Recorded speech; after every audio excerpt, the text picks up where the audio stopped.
Jesus. Graças a Deus, igreja. Amém. Abra sua Bíblia aí em 1 Pedro. 1 Pedro, capítulo 1, versículo 23, 24. Hebreus, Tiago, Pedro. Pedro 1, 23, 25.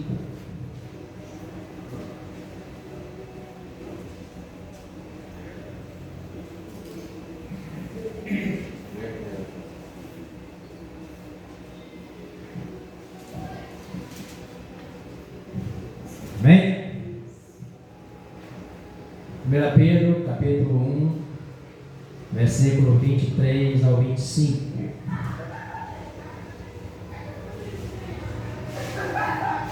Diz assim o texto: quando insultado não revidava, quando sofria não fazia ameaças, mas entregava-se àquele que julga com justiça. Ele mesmo levou em seu corpo os nossos pecados sobre o madeiro, a fim de que morrêssemos para os pecados e vivêssemos para a justiça. Por suas feridas fomos curados. Pois vocês eram como ovelhas desgarradas, mas agora se converteram ao bom pastor e bispo de suas almas. Amém? 1 Pedro, capítulo 1, versículo 23 a 25. Localizou? Não? Está diferente a versão? Então é capítulo 2. Esse é o capítulo 2. 1 Pedro 2. 2.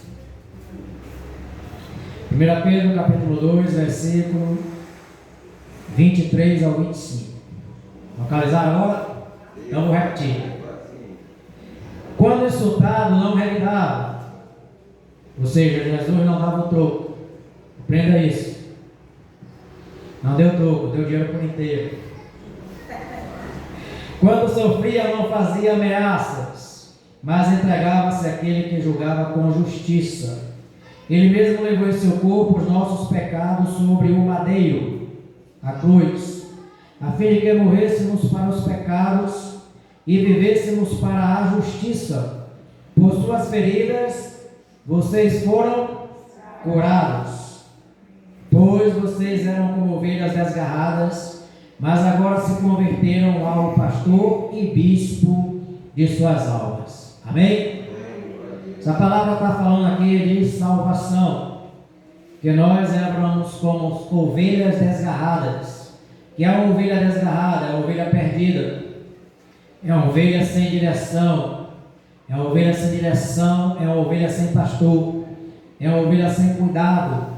Mas Jesus veio como nosso bom pastor e Ele nos arrebanhou, nos trouxe para o seu rebanho.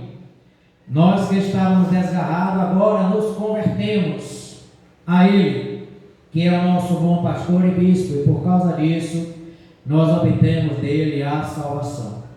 O tema da nossa mensagem hoje à noite é salvação. Esse estudo está baseado no livro de Teologia Sistemática de Millard Erickson. Ele traz o tema de salvação e ele diz: o que é a salvação? O que é a salvação para vocês? O que é a salvação, Edmilson? Alguém aí vai, enquanto ele desaperta. O que é a salvação, Rose? Para vocês, salvação, o que é a salvação? Salvação é garantia da vida eterna. Como? Garantia da vida eterna. Garantia da vida eterna. O que é a salvação? Irmão Henrique, Luzinete, Nagmar, Mariana, Laura, Lara. Amor imerecido. Amor imerecido. O que mais? O que é a salvação?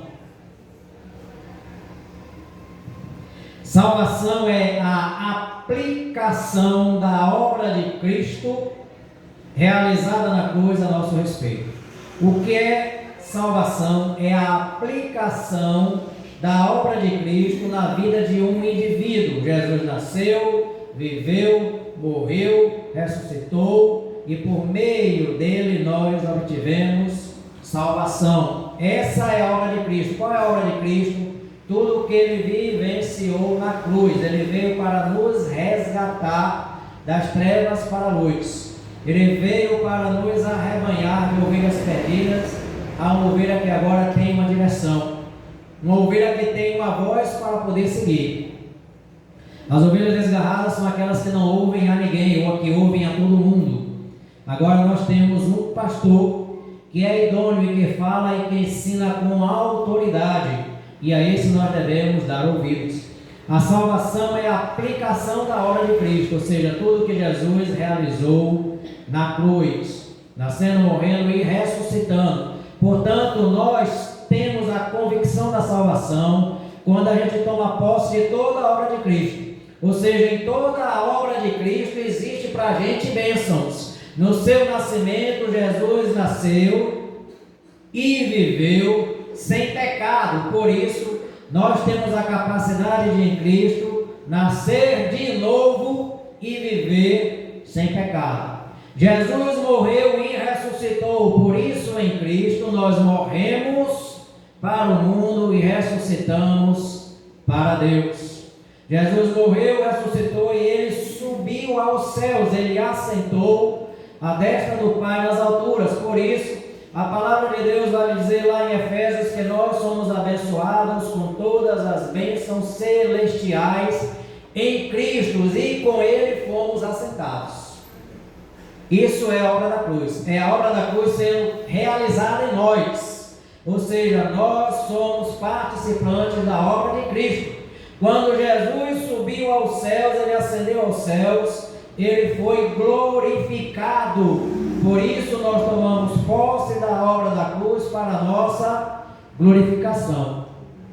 Então ele nasceu, viveu sem pecado, ele morreu e ressuscitou, nós vivemos e ressuscitaremos também. Ele subiu, ascendeu e foi glorificado, nós subiremos também em um corpo glorificado. E ele está sentado à destra do Pai nas alturas e nós assentaremos também ao lado dele. Olha que privilégio sentar ao lado de Cristo Jesus. Mas para que isso aconteça, você não precisa partir. Você já pode exercer isso hoje pela fé que deposita na pessoa do Senhor Jesus Cristo. Então aprenda isso. O que é a salvação? É a aplicação da obra de Cristo na vida de um indivíduo, ou seja, na vida de uma pessoa. E diz respeito à maior de todas as necessidades do ser humano. De todas as necessidades que o homem tem na terra e no mundo, de comer, de se vestir, de tomar água, de dormir, de acordar, de trabalhar, de todas as necessidades que nós temos de nos cobrir, de nos vestir, de nos alimentar, de nos fortalecer, de todas as necessidades que a gente tem, a maior de todas elas é a salvação. Porque sem a salvação, nada disso aqui adiantará para lá. Porque para subir aos céus e viver a vida em Deus, só por meio da salvação que se exerce por meio da obra de Cristo. Jesus veio, morreu, ressuscitou, está à destra do Pai nas alturas, esperando e nos guardando no lugar. Lá em João 14, Jesus vai dizer assim: eis que eu vou preparar-vos lugar para onde eu estiver, vós estejais também. Então o lugar já está pronto, está apenas nos aguardando para quando a gente partir, nos encontrar com Ele, ou se Ele vier primeiro, nos encontrarmos com Ele também nas alturas. Então aprenda isso, firme isso na sua mente. O que é salvação? É a aplicação da obra de Cristo. Por quê? A aplicação da obra de Cristo, porque nenhuma obra que você faça, nada que você realize pode trazer sua salvação. Ninguém é salvo pelas obras das próprias mãos, das próprias forças ou do próprio homem. Efésios 2, versículo 9 diz que ninguém será salvo pelas obras para que ninguém se glorie. Somos salvos pela graça mediante a fé. Então a fé que nos proporciona a convicção e a certeza da salvação que temos em Cristo. Estou sendo entendido por vocês? Está muito rápido? Salvação é aplicação. O que é aplicar uma coisa? Por exemplo, essa parede está suja, está manchada. Você pega ela, prepara, limpa e aplica uma tinta. Para quê? Para que ela fique bonita e fique perfeita. Jesus aplicou em nós a salvação. Por isso nós somos bonitos, limpos e perfeitos. Gostou disso? Dá um sorriso aí. Ninguém se acha lindo e bonito, não? Me acha. É a aplicação da obra de Cristo. Isso quer dizer que nenhuma obra humana é capaz de proporcionar ao homem salvação. Não existem diversos caminhos, mas existe só um único caminho. O único caminho para a salvação se chama Jesus Cristo. A ideia de que existem vários caminhos para ir a Deus, a ideia que o mundo tem é essa, de que existem vários caminhos para se chegar a Deus. Essa ideia veio de um conceito grego-romano, porque na era de Roma, na era do Império Romano, na era em que Jesus se manifestou, o mundo todo se cercava, era rodeado ou tinha como direção Roma. Roma era considerado na época o centro do mundo. Então todas as outras nações ou províncias ou cidades ou tribos tinham uma rota para Roma. Então eles diziam assim: todos os caminhos levam a Roma. O conceito vem daí, todos os caminhos levam a Roma. Transformaram isso e disseram que todos os caminhos levam a Deus. Não, Deus estabeleceu um único caminho. E Ele diz: o único caminho para chegar-se a mim é por meio do meu Filho. Jesus diz: eu sou o caminho. Quando Ele diz eu sou o caminho, há uma excludente de qualquer outro caminho. Não existe desvio para poder chegar a Deus.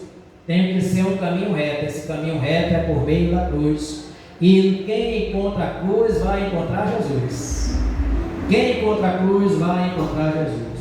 Então, salvação é a aplicação da obra de Cristo na nossa vida.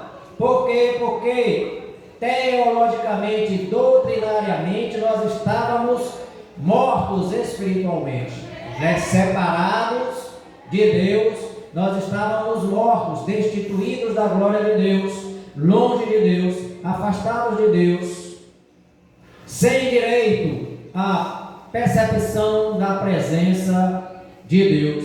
Mas quando Jesus veio, Ele veio para nos dar vida e dar vida em abundância. Nele estava a vida, vai dizer o Evangelho de João, nele estava a vida e a vida é a luz dos homens. Porque quando a vida vem e ela resplandece, ela nos traz a luz, que a gente começa a perceber as nossas falhas, os nossos erros, os nossos caminhos e nos direcionar para Cristo. Há várias concepções entre a relação de salvação e tempo. Há várias concepções, ou seja, há vários entendimentos que correlacionam a salvação e o tempo. A primeira seria uma ocorrência única. Aqueles que acreditam que a salvação acontece apenas uma vez e para sempre. Ou seja, uma vez salvo, salvo para sempre. Existe aqueles que entendem a concepção da salvação como um processo contínuo. Uma vez salvo, somos salvos todos os dias. Isso é a gente lutar pela nossa salvação. Existe texto na Bíblia que diz que nós devemos lutar pela nossa salvação. Como existe texto na Bíblia também que confirma que uma vez salvo, salvo para sempre. Uma vez na mão de Jesus, João 10, a partir do versículo 30 adiante. João 10, Jesus vai dizer aqui: meu Pai que me as deu e ninguém poderá arrebatá-la das minhas mãos. As minhas ovelhas ouvem a minha voz, eu as conheço, elas me seguem. Confere aí o texto. As minhas ovelhas ouvem a minha voz, eu as conheço e elas me seguem, e ninguém poderá arrebatá-las das minhas mãos. A palavra vai dizer assim, mas tem aqueles que têm uma concepção diferente.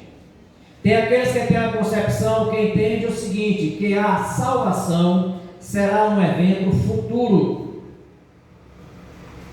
Bateu aí, quem conferiu? João 10, 29, diz o quê? A partir do 29, né? Na verdade é bem antes que começa.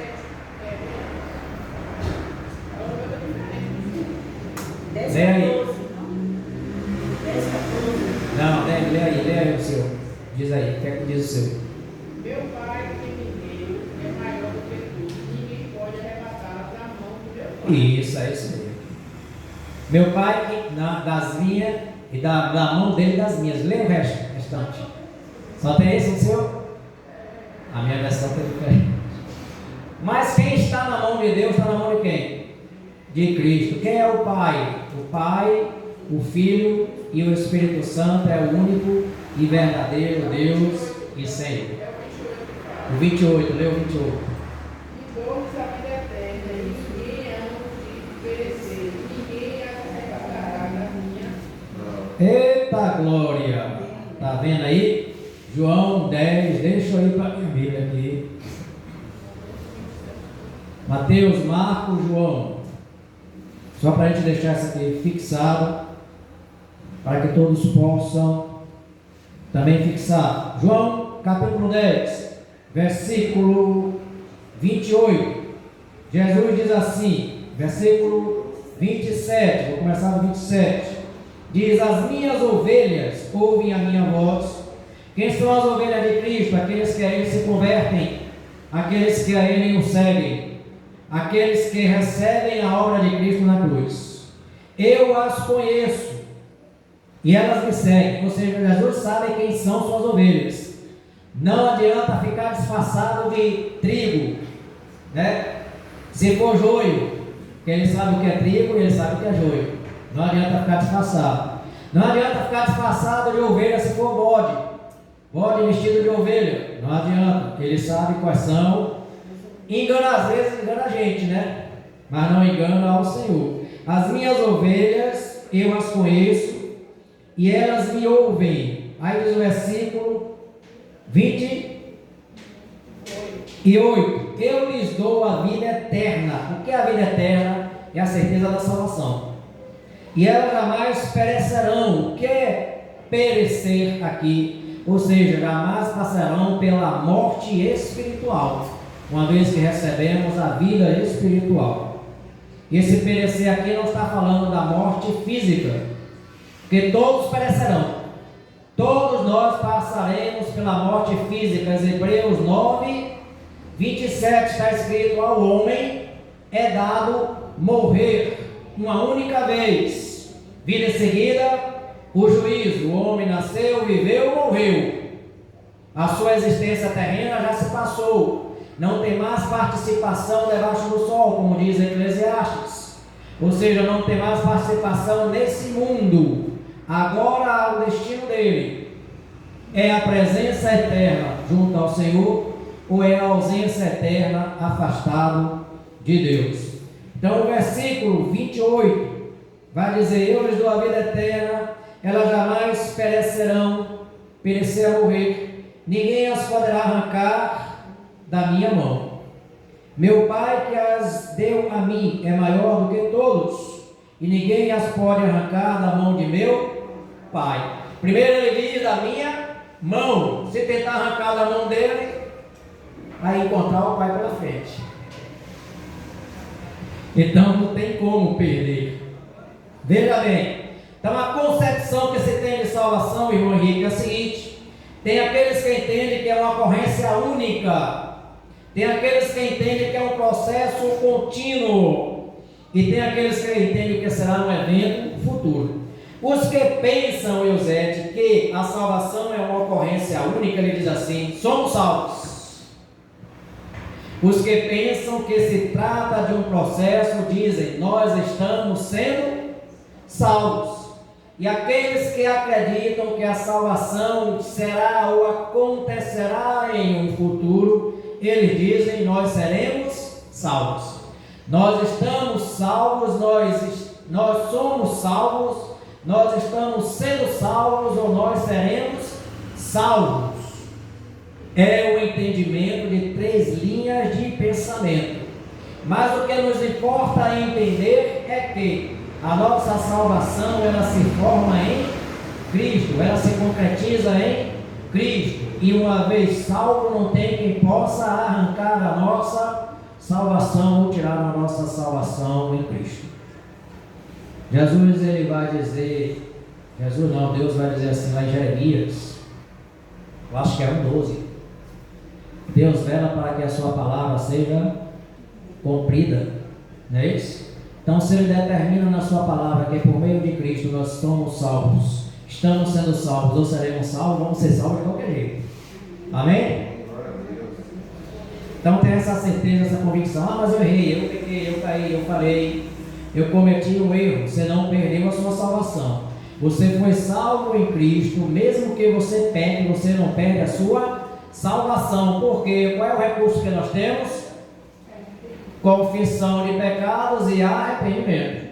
Jesus ele pagou um alto preço derramando o sangue dele na cruz.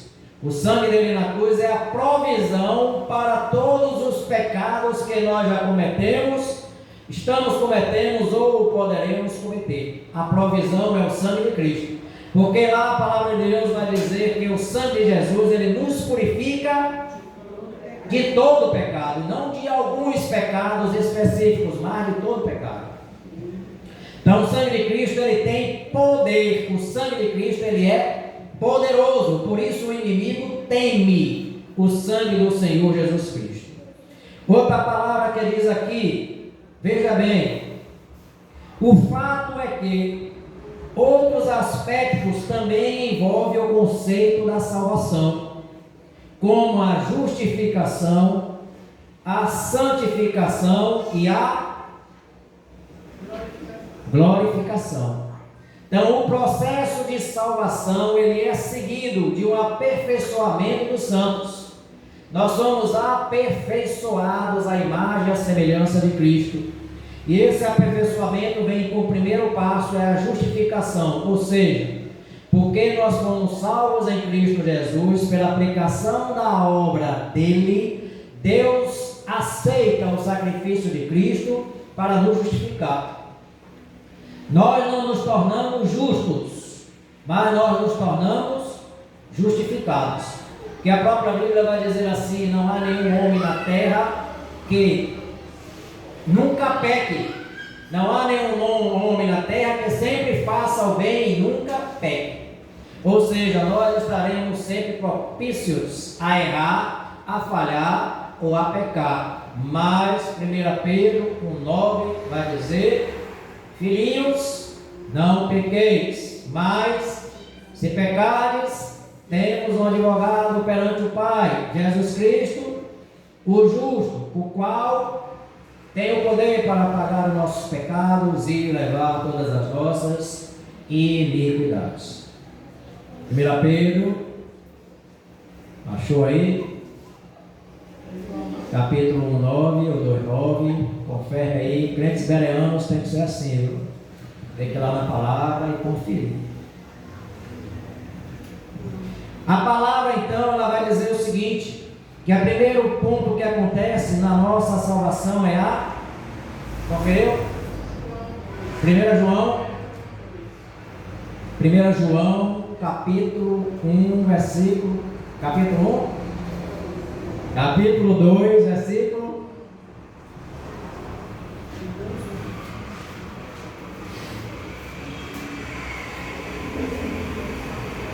Pedro, João, 1 João capítulo 2 versículo 1 diz: meus filhinhos, escrevo a vocês estas coisas para que vocês não pequem. Ou seja, ele está escrevendo para nos dar uma advertência, para que a gente busque o segundo conceito que vem depois da justificação, que é a santificação. Meus filhinhos, escrevo a vocês estas coisas para que vocês não pequem.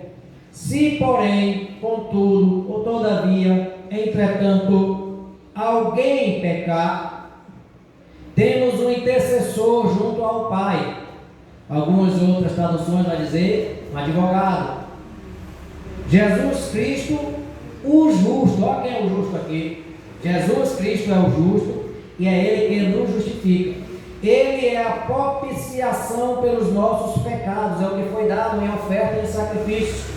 Propiciação, e não somente pelos nossos, mas também pelos pecados de todo o mundo. Amém? Então, na salvação, o primeiro processo que vem é o quê? Justificação. Então, toda vez que o inimigo quiser te acusar e apontar o dedo para você e dizer que você não é digno de participar da ceia do Senhor porque você pecou, você fala: Jesus Cristo me purificou e ele derramou o seu sangue por mim. Toda vez que o inimigo te apontar e disser que você não é digno nem de se ajoelhar, nem de clamar o nome de Deus, nem de adentrar ao Santo dos Santos, nem de estar na igreja do Senhor, você fala para ele: ó, realmente eu sou pecador, mas Jesus Cristo apagou todos os meus pecados na cruz.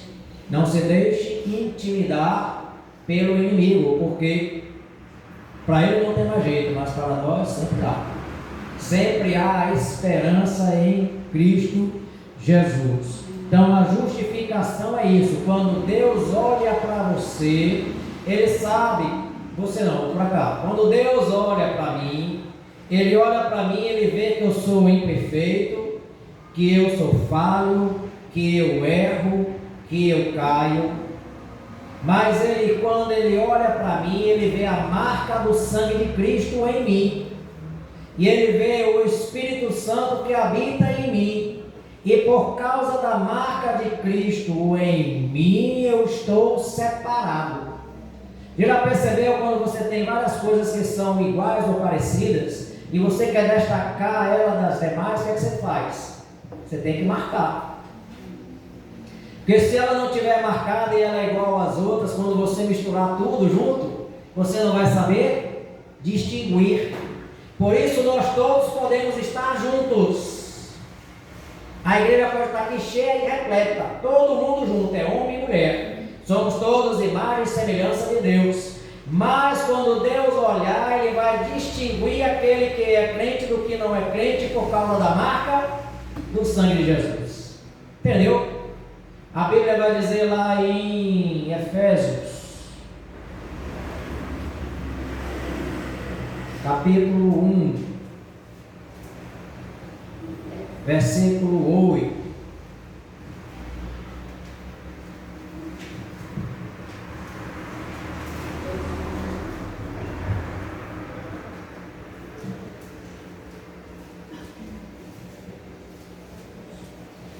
A partir do 7, olha que tem o 7. Efésios 1,7 diz assim, ó: e nele temos a redenção por meio do seu sangue. É o sangue de Cristo que gera a redenção. Que é a redenção? Resgate. Nele temos a redenção por meio de seu sangue, o que? O perdão dos nossos pecados, de acordo com as riquezas da graça de Deus, a qual Ele derramou sobre nós com toda sabedoria e entendimento, e nos revelou o mistério da sua vontade, de acordo com o bom propósito que Ele estabeleceu em Cristo. Então isso aqui vai nos confirmar que a salvação é seguida da justificação. É o fato de estarmos justificados em Cristo que nos garante a certeza de que nós somos salvos. Depois da justificação vem o que? Santificação. A santificação é o processo em que a gente vai melhorando. É o processo em que a gente vai tirando a roupa velha, a roupa da corrupção, e vestindo uma roupa de glória, vestindo uma roupa incorruptível, ou seja, vestindo uma roupa de santidade. A Bíblia diz para que a gente tem que nos despir é tirar, nos despir do velho homem que se corrompe e nos vestir do novo homem que se encontra em Cristo. Então a gente vai para o processo da santificação, nos despindo do velho homem. O que é se despir do velho homem? É ir abandonando as coisas antigas, os vícios, os costumes, os tickets, os hábitos que a gente tinha no mundo, e passando a substituí-lo por coisas novas. Isso é santificação.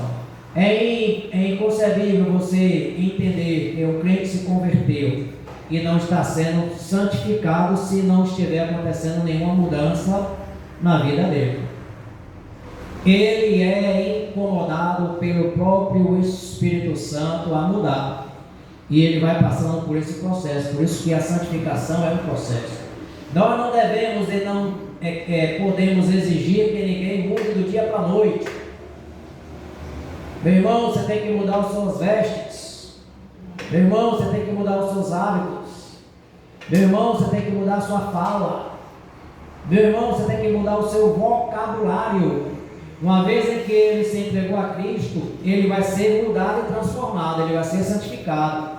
E à medida que ele for sendo santificado, ele vai abandonar esses vocabulários do mundo, as atitudes e o comportamento do mundo, e vai passar a ser uma nova criatura em Cristo. Isso é o processo de santificação. Depois da santificação vem o quê? Glorificação, que é o processo, vamos dizer, final, para que a gente possa ser participante da glória de Deus. Esses três processos, justificação, santificação e glorificação, a gente vai ver acontecer em Cristo. Você quer ver? Ó? Abra aí Mateus, capítulo 3. Aqui é um exemplo da justificação, da santificação e da glorificação na pessoa de Jesus. Mateus capítulo 3, acharam? Versículo 16. Mateus 3,16 diz assim: assim que Jesus foi batizado. Por que ele foi batizado? Porque ele se converteu. E quando ele se converteu, ele foi salvo. E seguindo a conversão vem o quê? O batismo. Marcos 16 vai dizer: aquele que crê e for batizado será salvo. Ou seja, o batismo como uma consequência da salvação, e não o batismo como exigência para ser salvo, mas como consequência. Então o batismo não é o princípio para garantir salvação ou ser salvo, mas o batismo é uma consequência daqueles que foram salvos. Então Marcos 16 vai dizer isso, a partir do versículo 16 em diante. Marcos 16 em diante. E a palavra vai dizer aqui, ó, assim que Jesus foi batizado, saiu da onde? Da água. Onde é que acontece o batismo? Tem que ser na água. Ele saiu da onde? Isso quer dizer que se ele saiu da água, ele teve que o quê? Entrar primeiro. É por isso que a palavra batismo, batizar, significa submergir, mergulhar. É por isso que a gente adota o batismo por imersão, e não o batismo por aspersão, que é no caso de jogar água, e não o batismo de criança também, que seria jogar água sobre a sua testa, porque ela ainda não tem consciência de conversão. Tem muito adulto que não sabe nem ser convertido. Imagina a criança, você vai ter consciência de conversão. É por isso que nós não batizamos crianças até que ela tenha uma idade, uma maturidade de compreender que ela está salva em Cristo, de compreender e entender o certo e o errado. Se bem que o certo e o errado todo mundo já sabe, né? Independente de qualquer coisa, o certo e o errado. Então aqui vai dizer assim, ó: assim que Jesus foi batizado, saiu da água, foi batizado, mergulhou. João mergulhou. Quem batizou Jesus? João o Batista. Por que o nome de João era João o Batista? Porque queria dizer João, aquele que batiza. Então o batismo era já conhecido pelos judeus e por João também. Se acredita que João era seguia a linha dos saduceus. Existiam os fariseus, herodianos, saduceus, e tem outro grupo também, que eu não me lembro aqui agora neste momento. Então João, ele tinha essa prática de batizar, mas ele batizava para quê? Para arrependimento. João batizava para arrependimento. Então Jesus, ele foi batizado por João. E Jesus saiu da água. Naquele momento, o que aconteceu quando Jesus saiu da água? o céu se abriu e ele viu o Espírito de Deus descendo como uma pomba e pousando sobre Jesus. João quem viu? Não sei se os outros que estavam ali viram. Tem pessoas que veem o mundo espiritual. E as pessoas que têm a capacidade de ver o mundo espiritual, elas têm um dom que se chama de visão aberta. Tem pessoas que já viram anjos. Tem pessoas que veem anjos. E tem pessoas que veem outras coisas também. Pior, visão aberta. Mas é um dom, é um discernimento. A palavra vai dizer aqui que Deus deu a João a visão espiritual. E ele viu o Espírito Santo descer sobre Jesus. Isso para que Deus fez com que ele visse aquilo? Para que ele tivesse a certeza e a convicção de que aquele ali que estava sendo batizado era o Messias, que vinha em toda a profecia do Antigo Testamento. A palavra Messias quer dizer o quê? Ungido de Deus.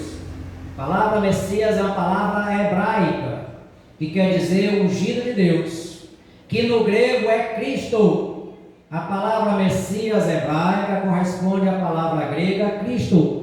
Ambas querem dizer o ungido de Deus. Portanto, o nome de Jesus não é Jesus Cristo, é Jesus ou Cristo, ou seja, Jesus ou Messias, ou Jesus ou ungido de Deus. O que é o ungido de Deus? É alguém enviado por Deus, capacitado por Deus, dirigido por Deus. Por isso, Deus mandou Jesus como seu ungido, como o Messias.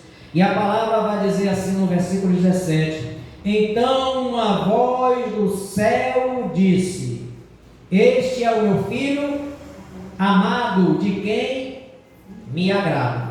Tem outros textos mais antigos que dizem assim: este é o meu filho amado em quem eu tenho prazer. Eu gosto mais dessa versão: este é o meu filho amado em quem eu tenho prazer. O que é ter prazer? É ter alegria. Você está entendendo aqui que Deus está justificando? Quando Deus diz assim, ó, este é o meu filho amado em quem eu tenho prazer, Jesus foi e se batizou como um sinal de que ele cria, de que ele tinha fé, de que ele era salvo e que ele salva, e de que ele é a própria salvação.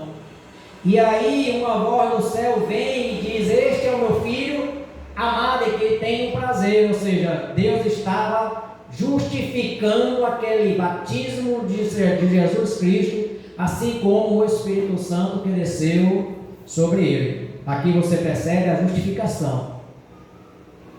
Aí entenda uma coisa: quando nós somos salvos, nós somos selados com o Espírito Santo de Deus.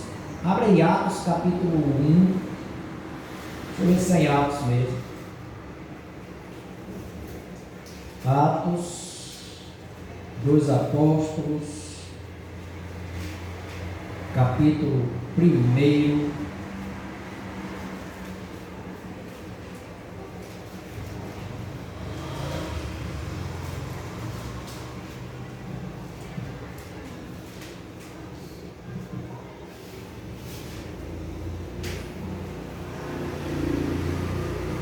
Versículo 8, Atos 1, 8.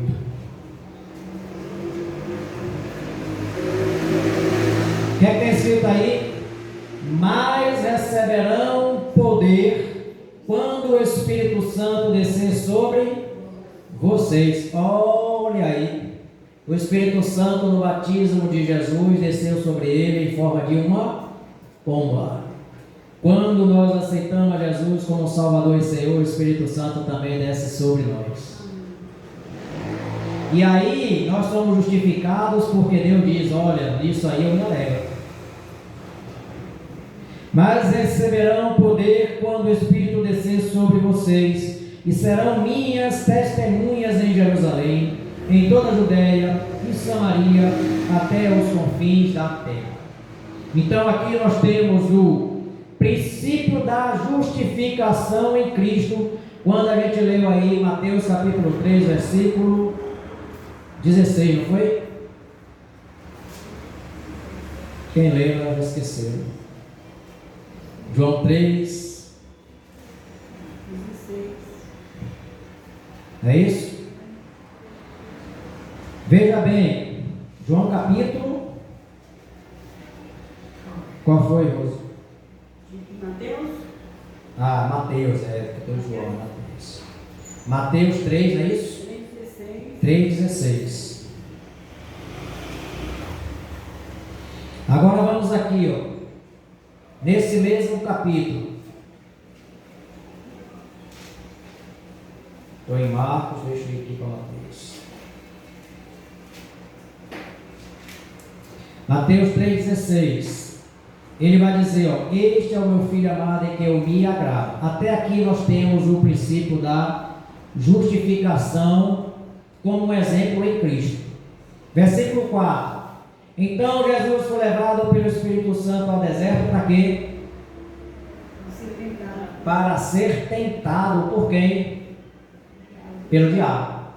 Jesus então foi levado pelo Espírito Santo ao deserto para ser tentado pelo diabo. Jesus pecou? Jesus foi tentado pelo cão, mas ele pecou? Não. Por que não, Edmilson? Porque ele estava nos ensinando o princípio da santificação. Nós fomos já justificados nele pelo batismo, selado com o Espírito Santo, agora estamos em um processo de santificação. E processo de santificação é luta, é guerra. Processo de santificação é diante da tentação.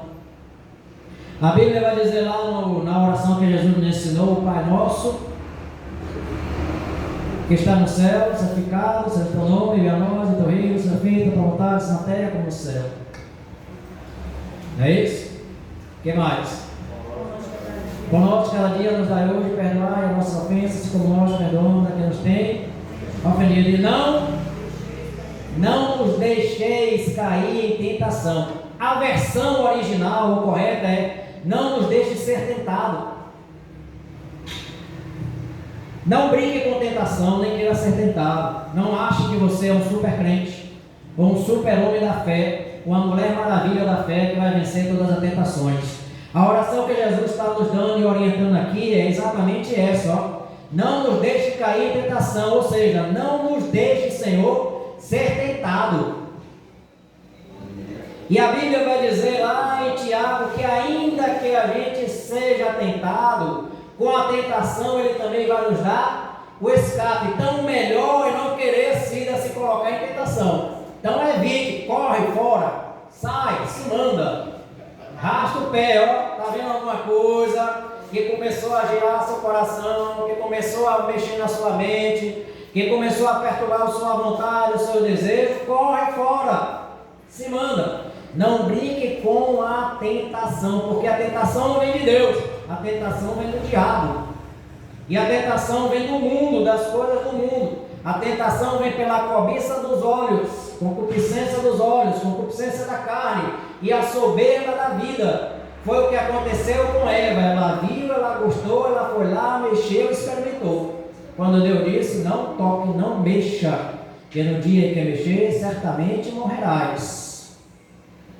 Ela foi tentada, é por isso que Jesus nos ensina: não brinque com a tentação, mas se você for tentado, resista. Aqui ele está mostrando exatamente isso. Jesus foi tentado quanto tempo pelo diabo aqui? 40 dias e diz que ele estava no deserto quanto tempo? 40 dias e 40 noites. A gente vai ver tem apenas 3 tentações aqui. Mas eu creio que nem todas foram registradas, porque João, um dos evangelistas, vai dizer que nem tudo que aconteceu foi registrado. Mas tudo que foi registrado foi para o nosso conhecimento. Nem tudo que Jesus fez, Mariana, foi registrado, sabe por quê? Não caberia. Não caberia na Bíblia ou em tantos livros. Então vai dizer assim, ó: então Jesus foi levado pelo Espírito Santo ao deserto para ser tentado. Aqui é o processo da santificação. O que é que vai evidenciar a santificação em nossas vidas? É passar pela tentação sem sermos contaminados por ela. Vencer. Deus vai dizer assim na sua palavra, nas Escrituras, que Deus não tenta a ninguém, e Ele também não é tentado, mas nós somos tentados quando somos atraídos, engordados e enganados pelos nossos desejos, vontade, e a Bíblia vai dizer concupiscência. Nós somos tentados isso, mas Ele vai dizer que junto com a tentação, Deus dá sempre o escape. Então o homem não tem desculpa para ser tentado em pecado. Eu não aguentei. Aí ele vai logo conversar com ele, como assim, está escrito lá, a carne é fraca, né? Isso é desculpa, né? Por isso que Jesus diz assim, vigiai e orai. Por quê? Porque a carne é fraca. Exatamente por isso que a gente tem que vigiar e orar. Quem vigia dificilmente vai cair nas armadilhas do inimigo. Então você vai ver aqui que Jesus, nesse processo, ele evidencia a justificação pelo reconhecimento da própria palavra de Deus que desce do alto e diz: esse é o meu filho amado em quem eu tenho prazer. Já imaginou você poder ouvir isso de Deus? Será que a gente pode chegar para Deus assim e perguntar: Senhor, tudo que eu fiz hoje durante esse dia, tudo que eu realizei, só foi aquela coisinha ali que aconteceu. O Senhor tem prazer em mim? Ele vai dizer: tenho. Por quê? Porque Cristo habita em vós. Ele não se agrada das nossas falhas, dos nossos erros, mas Ele é misericordioso para nos perdoar. E o último processo aqui é o da glorificação. Eu acho que a gente acha isso aqui em Mateus 17.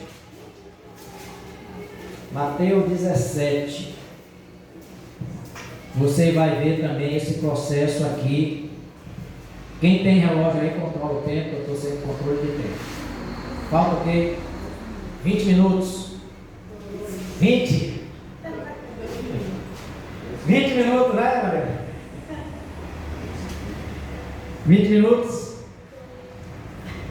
Não, já acabou. Vá para aqui, a transfiguração. 6 dias depois, Jesus tomou consigo Pedro, Tiago e João, irmão de Tiago, os levou em particular a um alto monte. E ali ele foi transfigurado diante deles. O que foi que aconteceu com Jesus? Houve uma transfiguração em Jesus. É como ele tivesse recebido um corpo glorificado. Ali foi um prenúncio da glorificação do corpo de Cristo. Tanto que quando o corpo dele foi transformado, Edmilson, o que aconteceu com ele? Ele começou a levitar. Ele começou a subir. A palavra vai dizer assim: ele foi transfigurado diante deles. De quem? Pedro, Tiago e João. A sua face brilhou como o sol. Quem consegue ficar olhando para o sol? Jesus estava sendo transfigurado diante deles. A face dele começou a brilhar, e eu creio que os discípulos devem ter feito assim, E a face de Cristo começou a brilhar como o sol. Não tinha como suportar tão forte luz. E as suas roupas se tornaram brancas como a luz, resplandecente. Você já recebeu assim um foco de luz? Prova de vida na cara. Que quando você fecha os olhos, ela continua lá dentro. É aquilo, mesmo ele fechando os olhos, a luz estava lá, Naquele mesmo momento apareceu diante deles Moisés e Elias, conversando com quem? Com Jesus. Onde é que estavam Moisés e Elias? A Bíblia diz que Elias, ele foi o quê? Arrebatado.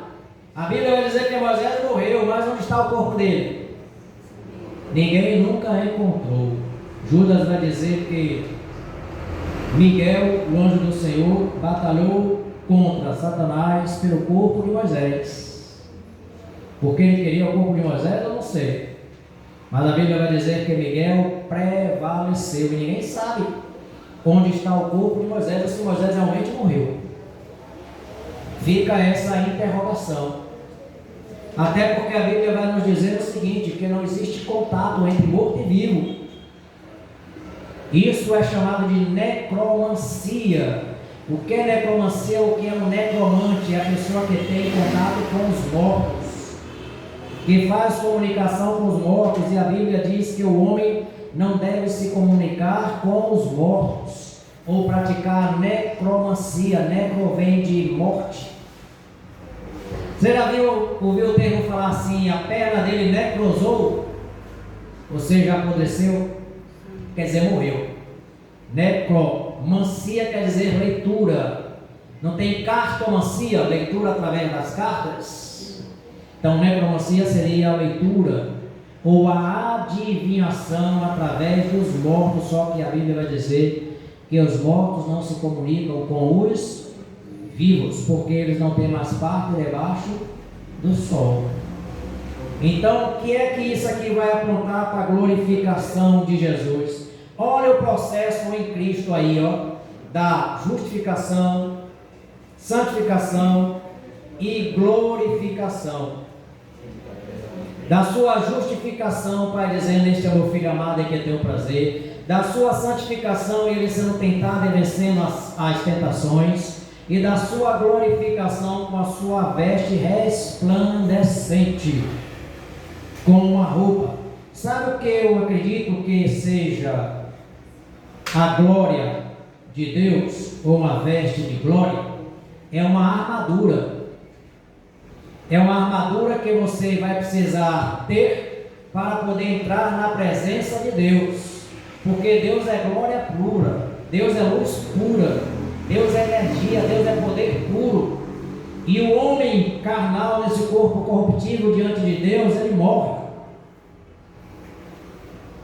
Nenhum homem chegou ou poderá chegar à presença de Deus e permanecer vivo nesse corpo corruptível. Por isso nós precisamos e nós haveremos de receber um corpo glorificado, ou seja, um corpo incorruptível, onde não há mais pecado e nem iniquidade. Esse corpo a gente só vai receber quando a gente for para a glória na presença de Deus. Amém? Amém. Vocês aprenderam alguma coisa hoje?